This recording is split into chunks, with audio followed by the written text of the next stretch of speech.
Ashama harka fuunee hordoftoota chaanaalii kanaa hundi keessan baga nagaadhaan gara chaanaalii kanaatti dhuftan. Har'a hordoftoota keenya waan adda ta'e miti kanneen isiniif qabadhee dhufe. As dura viidiyoon hojjedhe tokko irratti doolaarri Ameerikaa tokko mallaqa Beerut meeqa akka ta'u kan dubbadhe irratti jechuudha. Namoonni baay'een waan kumatanii fi waan dhimma biroo keessa galaniif jechuudha.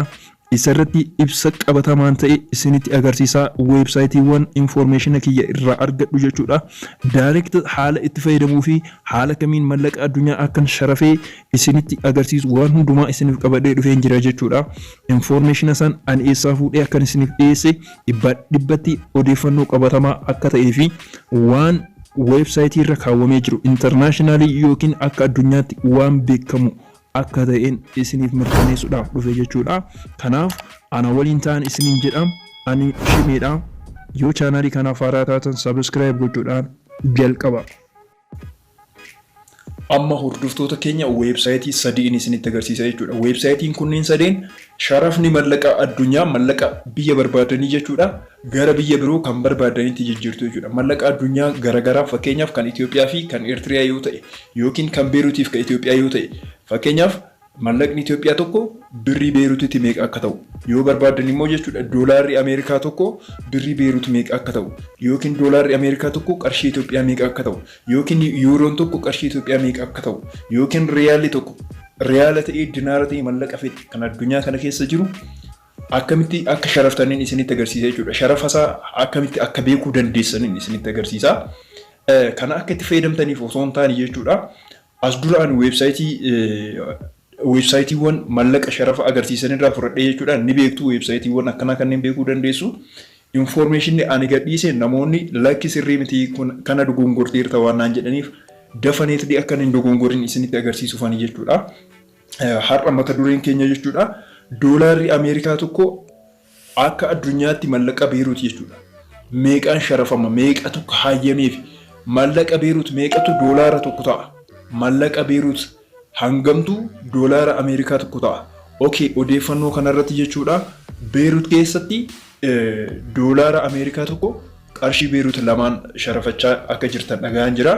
Akkasumas doolaara Ameerikaa 100 qarshii Beerut 200 230 240 sharafachaa akka jirtan dhageen jira. Ani isin jeequuf osoo hin ta'in yookiin immoo akka isin namootaan walitti buutan maatii bira hojjettaniif maatii bira hojjechaa jirtaniin akka walitti buutaniif osoo hin ta'in mallaqa san fudhattanii gara biyya biroo yoo deemtan mallaqni sun meeqaan akka sharafamu sirriitti beekuu qabdu jechuudha. Fakkeenyaaf qarshii Beerut fudhattanii yoo biyya biraa deemtan biyya sanitti baankiin biyya sanii gara doolaaratti gaafa isinii jijjiiru akkamitti akka isinii jijjiiru beekuu qabdu. Hagamitti akka jijjiiramu Beerut keessatti ishii qarshiin Beerut 2 doolaara tokko haa jennu gaariidha kun okay erga irratti walii galtanii jijjiirachaa fudhachaa jiraatanii gaariidha. Garuu akka addunyaatti liistii addunyaatti jechuudha akkamitti kaawwamee akka jiru isinitti agarsiisa. Fakkeenya weebsaayitii 3 irratti isinitti agarsiisa jechuudha. Weebsaayitii jalqaba kanarraa jalqabna. Direct kunoo internet irra seenitiin isinitti agarsiisaara seentanii ilaaluu dandeessu jechuudha. Isinis mobaayila keessaniin seentanii ilaaluu ni dandeessu jechuudha. Okay, amma convert godhaa jira. Kunoo asitti tokko jedha USD jechuudha. USD yookiin doolaara Ameerikaa tokko jechuudha. Kun immoo LBP jechuun Libanese Pound jechuudha. Libanese Pound jechuudha. Libanese Pounditti yoo jijjiirre tana tuqna jechuudha kunoo. Tana tuqnaa amma ilaaluu ni dandeessu jechuudha. Okay, click godheera. As tuqnaa wayita as tuqnu nu sharafa jechuudha. Amma kunoo natti himaa jira jechuudha. Waan jedhu asirratti dubbisuu ni dandeessu. Exchange jechuun jijjiirraan jechuudha. Currency converter. Okay. 1 USD to LBP jechuun Libanese Pound jechuudha. Libanese Pound doolaarri tokko Libanese Pound 1507 jedha. Okay, kun garaagarummaa achitti beekamuu fi achitti ta'aa jiruun baay'ee waan garaagara ta'eera jechuudha. Kanaaf USD to LBP kun akkuma argitan jechuudha. Asitti amma asumatti waan biraa isinitti agarsiisa. Fakkeenyaaf Itoophiyaa keessatti jechuudha doolaarri tokko weebsaayitiin kun dogongora yoo jettan weebsaayitii biroorra seeneen isinitti agarsiisaa jechuudha. Sirriitu akka hubattaniif ni amma waan kana. Doolaarri Ameerikaa tokko jedheera kun tokko doolaara gara Beerutitti yoo jijjiirre hangana dhufa. Kuma tokko 507 dhufa. Kunoo kun akka addunyaatti jechuudha. Fakkeenyaaf asirra tuqeeti biyya isaa jijjiira fakkeenyaaf. kunoo tuqeen jira fakkeenyaaf Ethiopian birr kunoo argitanii miti Ethiopian birr click qarshii Itoophiyaa amma kunoo USD to Ethiopian birr jedhee kunoo bakka tanaan nan tuqa akkanaa sharafuuf.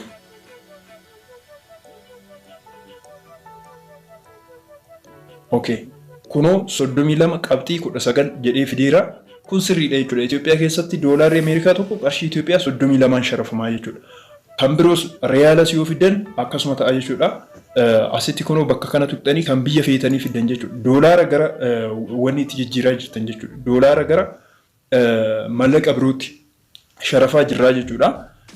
Kanaaf jechuudha hordoftoota keenya amma immoo gara weebsaayitii kaanittiin isin dabarsa. Fakkeenyaaf amma kanaan laalle jechuudha. Amma immoo kanaan laalla salphumatti jechuudha. Click kunoo banee jira.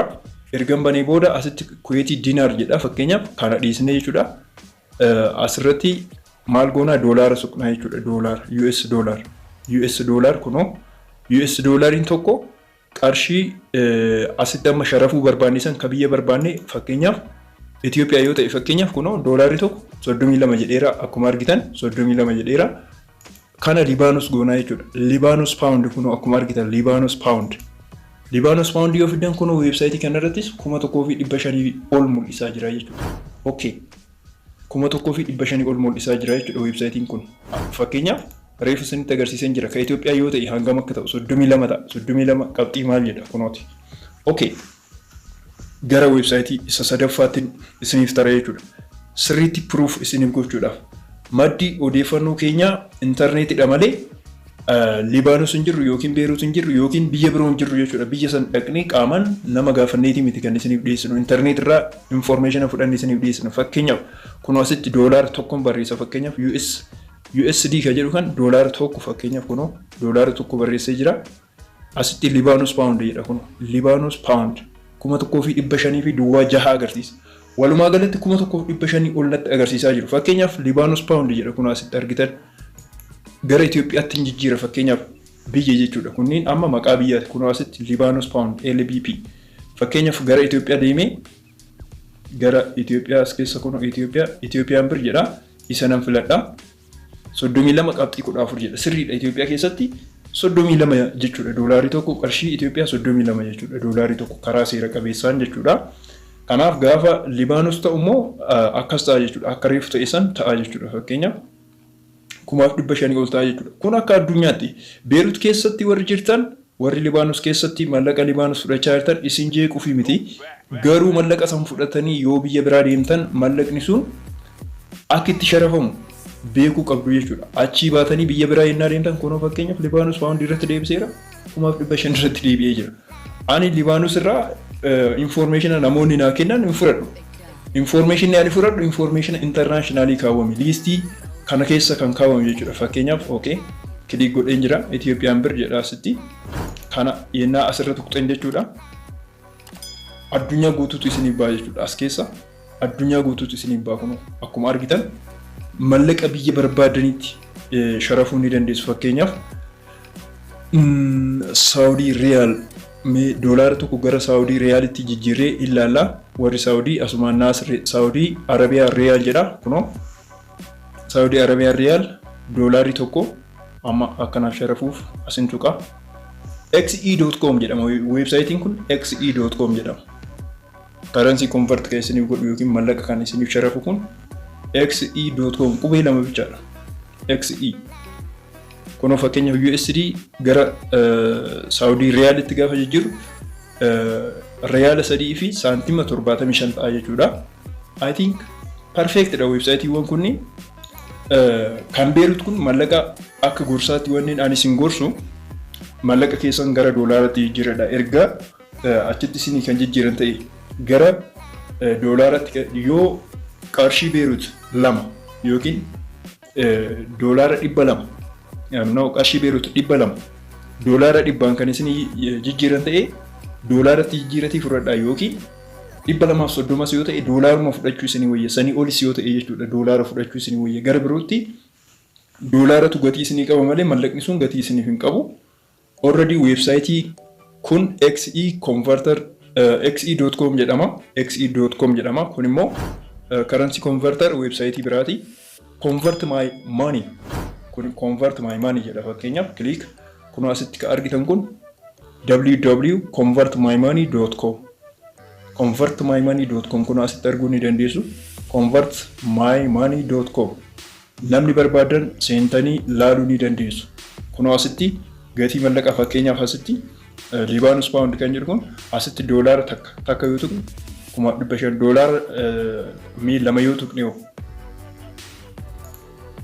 yoo tuqne sadii nuuf godha salphumatti sharafa mallaqa addunyaa beekuu ni dandeessu nama information akkanaa isin gaafatuuf illee deebii kennuu ni dandeessu hordoftoota kiyya wanni viidiyoo kana hojjechuuf na kakaase yookiin akkan viidiyoo kana hojjedhu wanti na taasise maalinni viidiyoo ani hojjedhee gadhiise tokkotu jechuudha mallaqni Beerut 1500 sharafamaa jedhee gaafan dubbadhu jechuudha ani websaayitii kanneen irraan fudhadha information maaliif mallaqni addunyaa hundumtu sharafni isaanii asirraa fudhatamu waan ta'eef websaayitiiwwan kanneen irraa fudhatamu international websaayitiiwwan dhibbatti beekamaadha websaayitiiwwan kanneen jechuudha xe.com namni hin beekne jechuudha xe.com kunoo xe qubee lama jechuudha xe.com kanarra seenuudhaan mallaqa biyya barbaadanii wal bira fidanii sharaftanii hangam akka ta'e ilaaluu ni dandeessu asumaan odeeffannoo haala sharafa mallaqa addunyaa biyya barbaadanii argachuu ni dandeessu jechuudha I think kana booda jechuudha mallaqa doolaara fudhadhaan isin jedha doolaara yoo fudhatin mallaqa Beerut illee yoo fudhatan Beerut keessa rakkoo waan ta'eef yeroo kanatti doolaara yoo kan dhabamu ta'e mallaqa Beerut fudhadhaati achumatti sharafadhaa achumatti namoonni sharafan waan jiraniif achumatti sharafadhaati kara doolaaratti jijjiiradhaati itti fayyadamaan isin jedha akka ani sobaan information isin kennutti warri dhiyeessitan wanti ana sobsiisu hin jiru wanti information an taane akkan kennu na taasisu hin jiru wantin ani haala kanaan direct haala websaayitii itti search godhu websaayitiiwwan fayyadamu isiniif qabadhee dhufeef dhibbatti maddi information keenya yeroo hundumaa jechuudha internet irratti kuno akkanatti kaawwamee jira lakki kan internet irratti kaawwames dogongora yoo jettan websaayitii sadii wal biratti fidee websaayitii sadeenu akka tokko isinitti agarsiisanii ani garuu websaayitii 20 ol irratti seenee ilaaleen jira salphumatti websaayitiiwwan sasalphaan isiniif fide malee websaayitii 20 ol irratti akkana mul'isa kana jechuun mallaqni kun Beerut keessaa yoo ba'e rakkoo ta'uu danda'a mallaqa kana fudhatanii gara biyya biroo hin imalina mallaqa kana achumatti doolaaratti jijjiiradhaati bahaa gorsa jedhuun isiniif kenna warri viidiyoon kun isin mufachiisu yoo jiraate yookiin kara birootti hiiktan yoo jiraate wanti ani gochuu danda'u jiru dhiifaman isin gaafadha turtii gaarii goonee irra jedheen abdadha viidiyoon kunis barnoota isiniif ni kenna galatoomaa waan hin dogongoree na gorsaa information isiniif kenne irratti koomentii naaf kaa warri chaanaalii kanaaf haaraa taatan subscribe godhaati maatii chaanaalii kanaa ta'a baay'een isin jaalladha kanadhaaf jedhee xumureen jira naaf jiraadha galatoomaa goodbye